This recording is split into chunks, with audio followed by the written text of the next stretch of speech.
kulankan oo ahaa mid wada tashiya isla markaana iskugu yimaadeen ururada dhalinyarada ka jira gobolka Banaadir iyo hay'adaha ka shaqeeya horumarinta dhalinyarada ayaa waxa looga hadlay sidii loo xoojin lahaa wada shaqeynta ka dhaxaysa hay'adaha ka shaqeeya arrimaha dhalinyarada iyo ururka dhalinyarada gobolka Banaadir si loo horumariyo dhalinyarada Soomaaliyeed ee ku nool magaalada Muqdisho. Kulanka ayaa waxa ka qayb galay mas'uuliyiin ka tirsan maamulka gobolka Banaadir. gudoomiyaha ururka dhalinyarada gobolka Banaadir Cabdikaafi Maxamuud Makaraan oo kulanka markuu soo ilaaday kadib warbaahinta qaranka la hadlay ayaa waxa uu ka warbixiyay qodobada ugu muhiimsan ee kulankaasi looga hadlay. waxa u baahanahay hadii aan maamulka dhalinyarada gobolka Banaadir inaan helno dhalinyaro walba oo joogta gobolka Banaadir ku nool inay helaan daryeel dhalinyaro iyo awood ay ku soo bandhigi karaan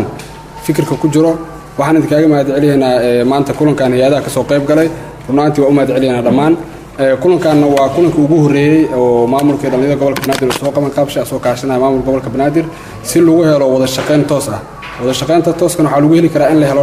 warbixin qaybsi in la helo in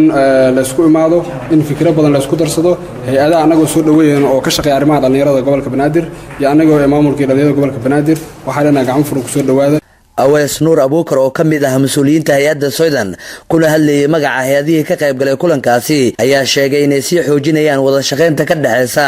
ururka dhalinyarada gobolka Banaadir. waxaan isleeyahay kulay hadii oo intaan laga badiyo in wax badan la sameyn karo oo wax badan la qaban karo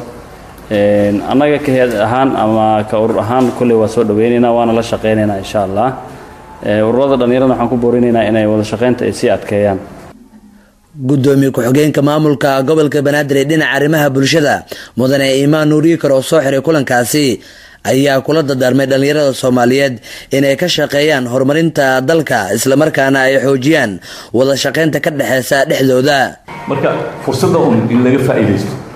iyo faham anaga hal luqad lagu wada hadlaa hal diina la wada leeyahay haddana still waa la isfahmi lahayn dadkii waa isfahmi lahayn culimadii sidee wax u sharxayeen waxay noqotay qaab kale dhalinyaradii laftirkooda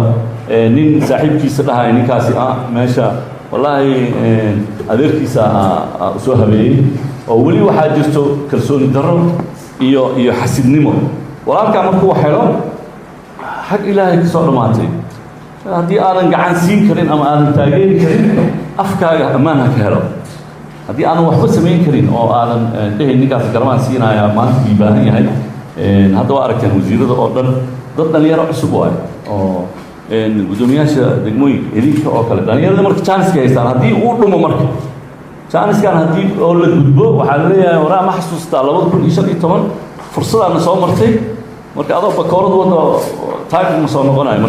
ururka dhalinyarada gobolka Banaadir ayaa dadaal ugu jira sidii loo horumarin lahaa dhalinyarada Soomaaliyeed ee ku nool magaalada Muqdisho. Maxamed Xasan Cali, idaacadda iyo telefishinka qaranka Soomaaliyeed, magaalada Muqdisho.